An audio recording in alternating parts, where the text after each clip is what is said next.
no seu coração, você que está conectado conosco também, aqui nos nossos canais, né, na internet.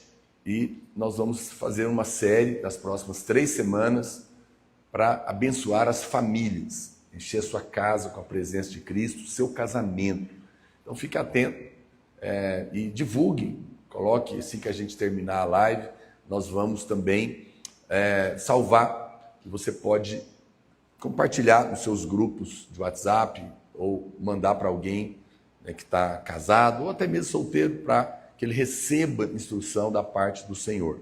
Esse material está baseado no livro do pastor Luiz, quando a presença de Deus enche a nossa casa, onde nós acreditamos que realmente essa é a maneira onde o Espírito de Deus pode mudar um casamento. Nós vamos acompanhar então essa leitura e a gente vai compartilhando. A vontade de Deus é que o Senhor Jesus esteja sempre no centro da nossa vida, no centro de todas as coisas. Porque se Ele estiver no centro da sua vida, tudo mais vai dar certo. A palavra do Senhor diz: considera o Senhor em todos os seus caminhos. Amém.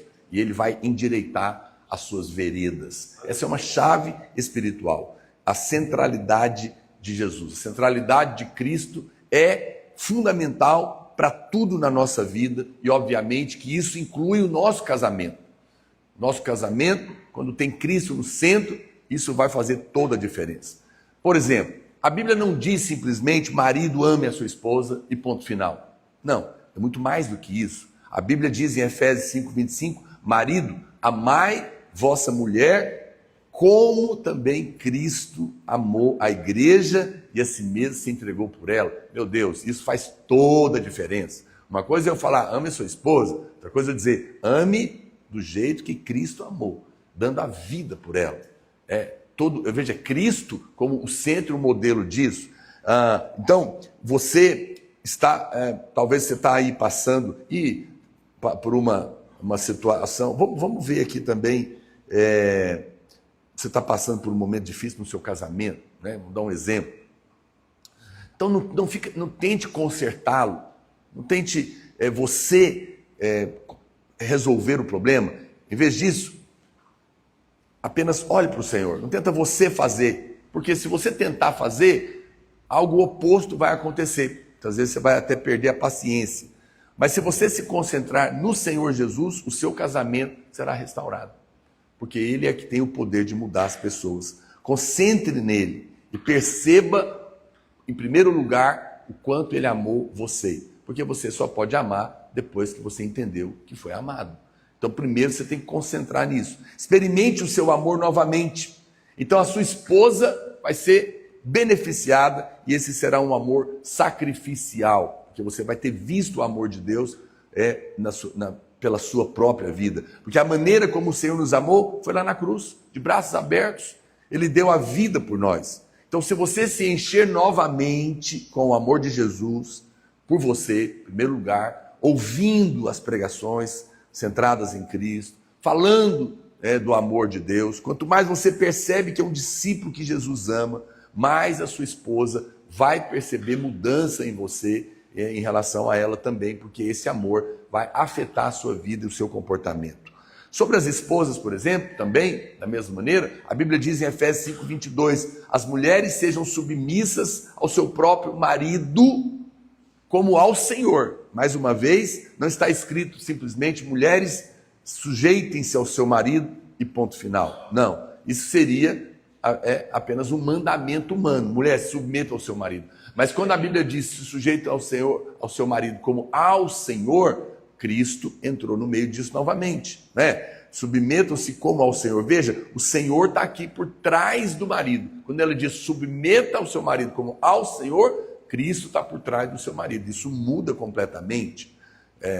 E o Senhor se certificará que quando você aleluia, quando você se submeter a ele, o seu marido, será mantido numa posição e essa submissão ela vai ser ao Senhor. Esse é o verdadeiro ensinamento cristão sobre o casamento.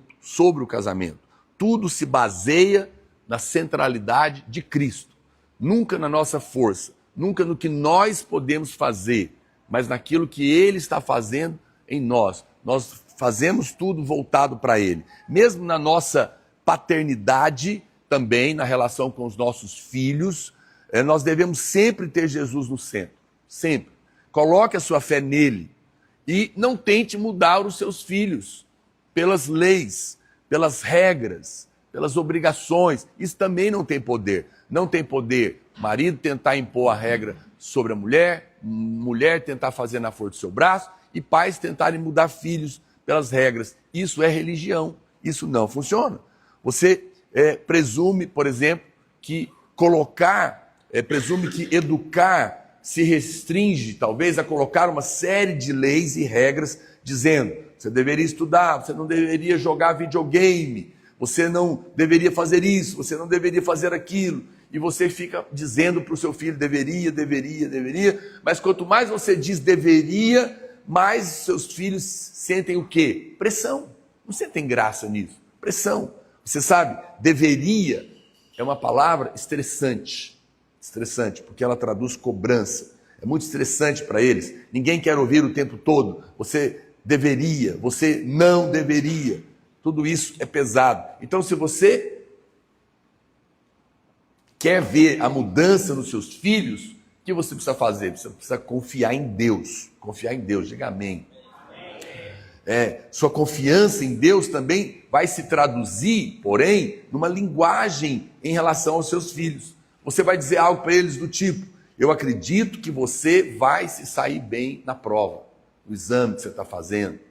Você está dando uma palavra de fé, de encorajamento. Acho que você vai ter ânimo para estudar, ânimo para trabalhar. Diga essas coisas diretamente a seus filhos e declare sobre a própria vida dele, confiando em Deus, confiando no Senhor, proclamando, declarando sobre a vida deles. Diga ao seu filho, por exemplo: eu acredito que você glorificará Jesus nos seus estudos. Eu acredito que você saberá reconhecer o momento certo para estudar e o momento certo para jogar videogame, cada hora no seu tempo. Dê ao seu filho essa confiança e você vai ver os resultados.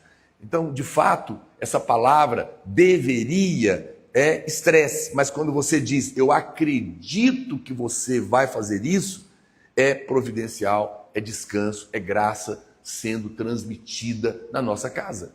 Porque nós temos recebido e assim nós temos liberado. Então, uma coisa é o estresse, outra coisa é o descanso. Uma coisa é exigir, você deveria fazer isso.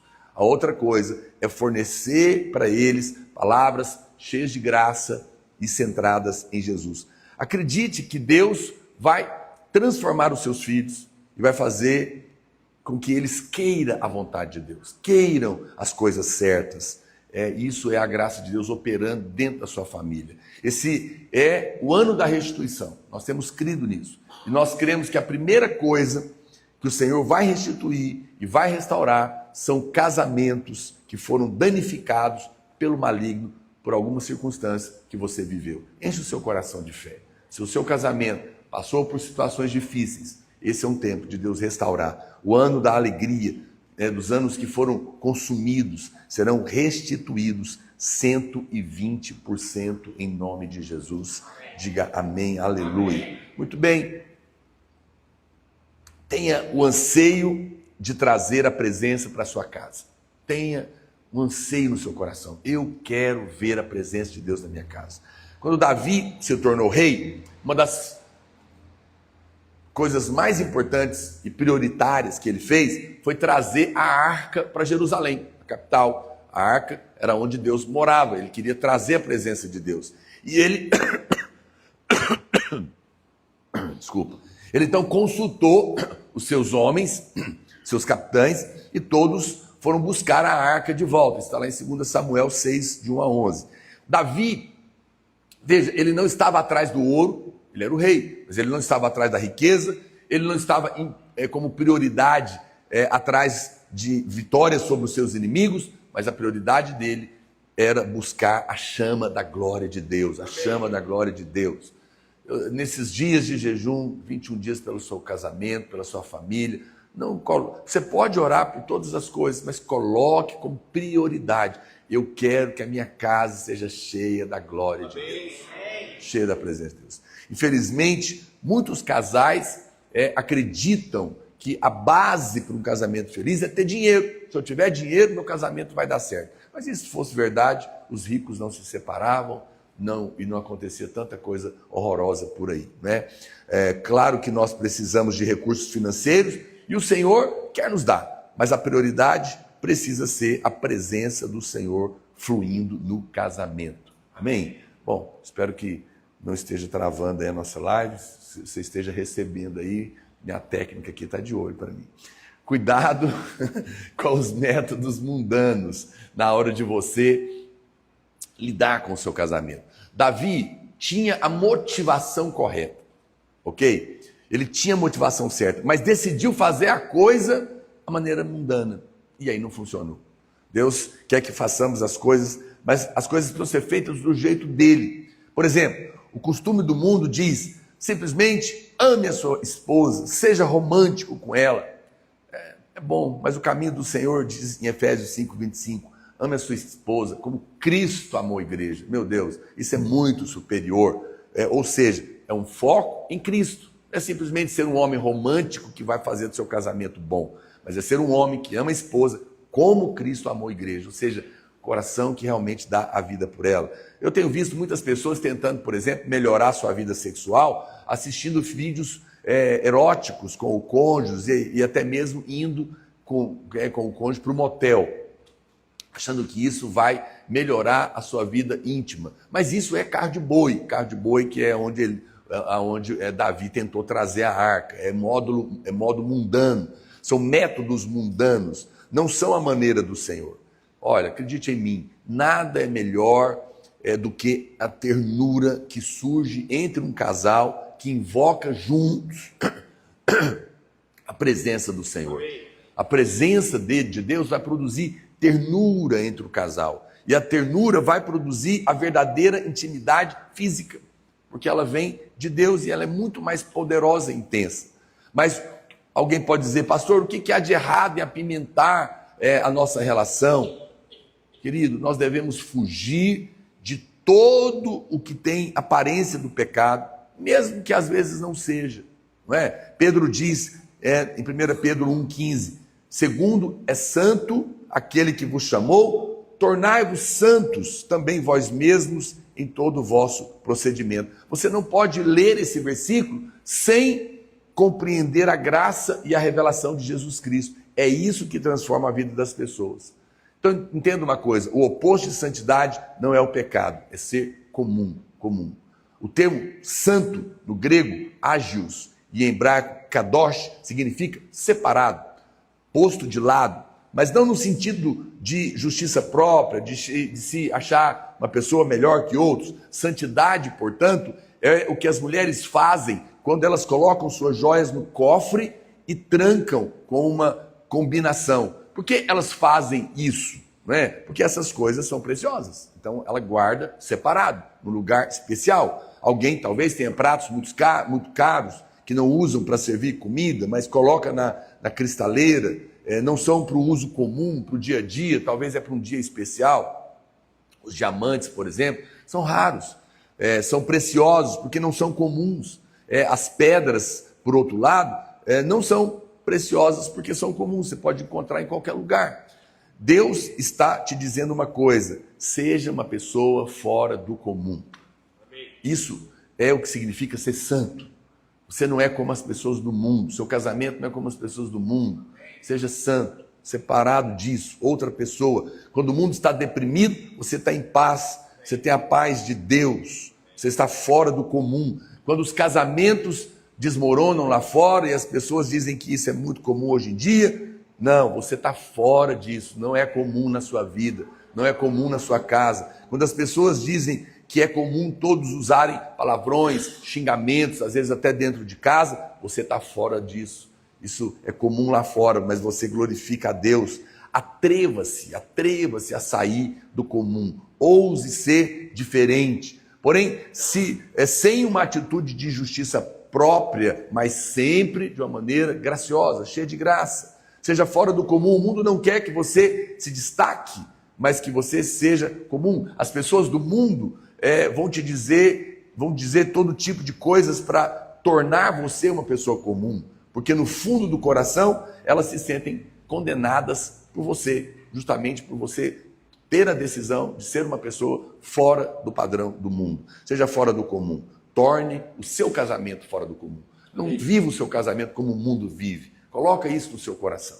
Deus quer que você viva o casamento santo, segundo o padrão de Deus. E isso vai ser poderoso para vocês. A saída mais fácil, nós sabemos, no meio de um conflito, sempre é o divórcio. Mas isso é uma saída comum, é a saída do mundo. Isso é santidade, porque o oposto da santidade não é o pecado, vai ser comum. E é isso que leva ao pecado. Nós temos um outro caminho, nós temos o caminho de Cristo. Muito bem, rejeite toda a força humana. Então, voltando aqui ao exemplo de Davi, de uma pessoa que queria uma coisa boa, levar a arca para o Monte Sião, mas ele não obedeceu a Deus e fez as coisas do jeito do mundo. Ele pensou e agiu de uma maneira natural, tentando uma coisa boa, fez de uma maneira natural. Tentando ter um casamento, uma casa cheia da presença de Deus, muitos casais às vezes o fazem de uma maneira errada, natural. Veja que nessa história, os filisteus que representavam o mundo na época, eles colocaram a arca num carro de boi, porque ela era um problema constante para eles. Eles tinham levado elas numa guerra, tinham roubado a arca, mas estava dando muito problema lá, então eles resolveram devolver a arca e colocaram elas num carro de boi. E trataram a arca com desprezo, né? Colocaram, em primeiro lugar, na casa do deus deles, o Dagon, mas a Bíblia fala que Dagon caiu diante dela, sua cabeça e as suas mãos foram cortadas. Então Davi, e eles mandam a arca de volta no carro de boi até um ponto. E Davi, então, vê aquilo, bom, se ela chegou até aqui, é assim que eu tenho que fazer. E ele age como os filisteus, quando quiseram se livrar da arca e colocaram ela em uma carroça puxada por 2 vacas de leite. E Davi colocou, então, 2 soldados para guiar o carro, para acabar de chegar, como diz o outro. Uzá e Aiô eram o nome dos 2 soldados que estavam conduzindo. E quando os bois tropeçaram, Uzá tentou segurar a arca, não é? E morreu. Ele tinha boa intenção, mas mesmo assim morreu diante do Senhor. Agora, veja, na palavra de Deus, os nomes são significativos. A palavra Uzá significa força, força. Então, o que impediu Davi de trazer a arca foi a força humana. A força humana. Os métodos humanos sempre vão impedir a sua casa de ficar cheia de Deus. Não é essa a maneira de Deus. É representada aqui por Uzá. O que pode também impedir a manifestação da presença do seu casamento é a força do seu braço. Então, eu quero falar uma coisa a você com muito amor e carinho. Muito amor e carinho. Talvez você mesmo seja um palestrante motivacional, um coach, e você tem o seu trabalho, o seu lugar. Eu não estou aqui criticando, eu acho que tem o seu valor. Mas, quando se trata do reino de Deus, não funciona. Não é suficiente. Não adianta queremos ver transformação, porque método humano nenhum pode transformar o casamento de ninguém. Eu sei que existem muitos palestrantes motivacionais que são crentes, inclusive, e eles realmente ensinam coisas boas, como ser otimista, acreditar no melhor de si mesmo, né, das pessoas. Essas coisas são boas, mas a verdade é que eles acabam dizendo algo como eu te dei minhas 5 chaves, agora você precisa colocar elas em prática. Agora, não me interprete mal, eu acredito que mensagens como 7 chaves para uma comunicação eficaz, às vezes, realmente funcionam. Mas, se Jesus não estiver no centro, elas não têm valor duradouro. Podem funcionar por um momento, mas de repente, no meio de uma briga, você não vai lembrar de mais nada. Você até se lembra dos princípios por alguns dias, mas depois você esquece. Não vai ter uma mudança permanente. Quando se trata de casamento, se você não colocar Jesus no centro, o que acontecerá é que tudo será mantido pelo esforço humano, que não podem durar muito tempo, porque não foi Deus que fez. Eu já ouvi seminários para casais onde o nome de Jesus não é mencionado nenhuma vez, apenas técnicas, dicas, mas Jesus não está lá. Evidentemente, eles até oraram, mas a pregação, a preleção deles não tem Cristo no meio, não tem o que realmente tem poder para mudar. Esse tipo de seminário pode ter efeito que dura apenas por um tempo. Eu não posso acreditar que um seminário, chamado seminário cristão, criado por evangélicos, mas sem mencionar Jesus, possa ter um valor realmente duradouro. Não tem. Porque nada que não é fundamentado em Cristo tem realmente um valor que dura. Agora, como eu disse, não me interprete mal. Eu acredito que mensagens como 7 chaves para uma condição eficaz, comunicação, às vezes realmente funciona, porém sem ele não vai funcionar. Se você não consegue colocar Jesus na sua casa, no seu casamento, você pode tentar aplicar todos esses princípios por um tempo, mas isso não vai durar. No entanto, se você buscar Jesus, os resultados, com certeza, vão durar para sempre, porque é o poder de Deus que vai estar agindo na sua casa. É por isso que eu não gosto de ir em um seminário para casais baseados apenas em fazer e não fazer. Maridos façam isso, mulheres façam aquilo outro, não façam isso, não faça isso. São regras, não vai funcionar. Mais uma vez, não me entenda mal, há coisas importantes que nós precisamos entender, mas sem Jesus, todas essas coisas não são nada. Foi Jesus que disse, né? Sem mim, nada podeis fazer. Na verdade, o esforço humano lhe dirá que você pode levar algum tempo para ver os resultados, mas sabia que com Jesus você pode ter resultado instantâneo? Foi isso que aconteceu na festa de Caná na Galileia, onde ele transformou água em vinho no estalar de dedos. O que homens demoram muitos anos, Deus pode fazer num toque do seu milagre, no seu casamento nesses dias. Todo casamento bem sucedido no reino de Deus sempre terá a terceira dobra, a terceira pessoa. Cristo tem que estar lá. Ele é uma terceira pessoa maravilhosa e sem ele nada se mantém unido. Muito bem, vamos ver isso agora na casa de Obed-Edom, que é uma palavra poderosa também sobre uma casa cheia da presença de Deus. A arca ficou 20 anos num outro lugar, quando Davi trouxe então a arca, depois ele consegue trazer ali até um ponto, e deixou ela lá na casa de Abinadab. Mas não se diz que ele e a sua casa foram abençoados. Mas depois Davi resolve então levar para uma outra casa, chamada Obed-Edom, e a Bíblia fala que ela ficou apenas 3 meses ali, e foi tremendamente aquela casa abençoada. Depois de, inicialmente, com Uzá, aquele que morreu, Davi manda que leve a arca para a casa que estava logo de frente ali, certamente, que não dava para avançar. Então, os soldados batem na porta daquele homem e falam para Obed-Edom: nós precisamos deixar a arca aqui na sua casa. Talvez Obed-Edom tenha se perguntado: mas por que vocês estão trazendo a arca aqui para minha casa? Qual motivo, qual razão? Afinal, a última pessoa que tocou nela morreu, e vocês estão querendo colocá-la aqui dentro de casa. Mas agora a história vai ser completamente diferente. Durante os 3 meses em que a arca ficou na casa de Obed-Edom, a Bíblia diz que Deus abençoou a sua casa e tudo que ele tinha. Olha o que diz em 2 Samuel 6,11. Ficou a arca do Senhor na casa de Obed-Edom, o geteu, 3 meses, e o Senhor o abençoou e toda a sua casa. O historiador Flávio José, que viveu mais perto disso, ele conta, diz que Obed-Edom era muito pobre, era uma pessoa muito pobre quando ele recebeu a arca. Mas em 3 meses, ele se tornou muito rico, por causa da presença da arca de Deus na casa dele. A bênção de Obed-Edom, que ele recebeu, não foi somente interior, no coração, mas também foi algo que as pessoas podiam ver. Era notória e visível a bênção de Deus na casa deles. E é maravilhoso quando nós somos abençoados de uma forma que todos podem ver e são obrigados a reconhecer: foi Deus que fez nessa casa aí. Não tem sentido algo ter sido mudado tão rápido, e é isso que vão dizer a respeito da sua casa e do seu casamento nesse jejum no nome de Jesus, não é? Todo o povo viu que a bênção e o favor de Deus estava sobre Obed-Edom na sua casa por causa da arca e da presença de Deus, porque Deus abençoou aquela casa de uma maneira extraordinária.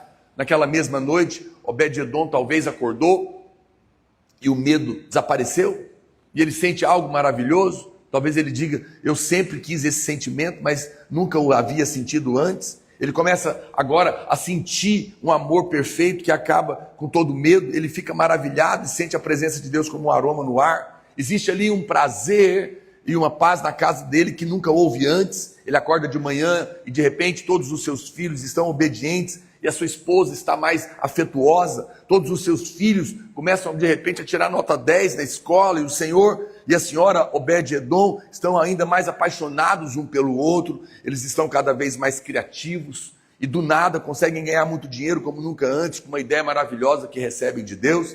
No seu jardim, todas as plantas estão ficando enormes e elas têm um sabor ainda mais gostoso, saboroso. As pessoas passam na frente da sua casa e ficam maravilhadas com o favor de Deus ali. Elas até gostam de ficar na casa de Obed-Edom porque sentem algo especial. Qual que foi o segredo de Obed-Edom? Em primeiro lugar, nós precisamos entender a revelação que está nesse nome, o nome Obed-Edom, porque na Bíblia os nomes têm significado. Obed significa servo em hebraico e Edom significa vermelho. Então o significado seria servo do vermelho, mas isso não faz sentido. Entretanto, a coisa toda fica muito clara quando entendemos que Edom é uma palavra derivada de Dan, uma outra palavrinha que significa sangue. Adão, por exemplo, é Adã, em hebraico, significa vermelho como sangue. Então nós podemos dizer que Obed-Edom significa servo do sangue. Quando nos tornamos servos do sangue, nós temos a sua presença. Obviamente que nós estamos falando do sangue de Jesus. O sangue de Jesus é o segredo da nossa vitória dentro do nosso casamento. Dentro do nosso casamento.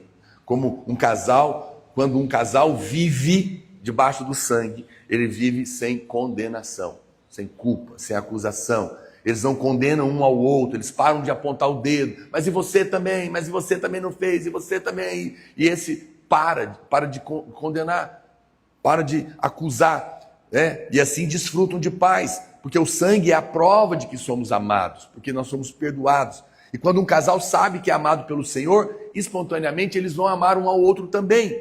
Por causa do sangue, a Bíblia fala que o anjo da morte não pôde entrar. Mas a presença do Cordeiro permaneceu dentro da casa. Amém?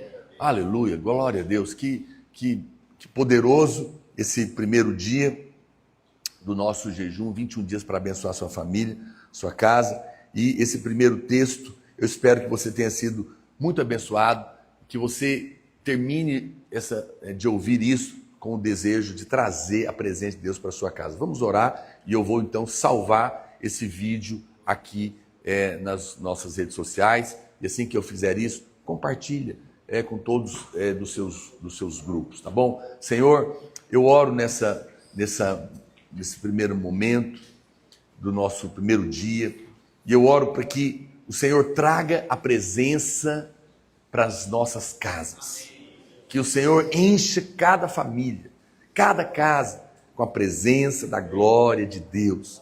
Eles possam então desfrutar e perceber que a sua presença na casa deles, no casamento deles, é que vai fazer toda a diferença, ó Deus, de dentro para fora, sem esforço, sem regras, sem tentativas humanas, sem o braço humano, mas pelo poder do teu Espírito. Eu proclamo, ó Deus, que será pelo teu poder do teu Espírito, e não pelo braço do homem, que as nossas casas, nosso casamento, nossa família será transformada em nome de Jesus. Amém? Querido, Deus te abençoe, fica na paz, compartilhe o vídeo, abençoe a sua casa e abençoe outras famílias também, e até amanhã, em nome de Jesus, fica na paz. Você sabe salvar aí, né, para entrar.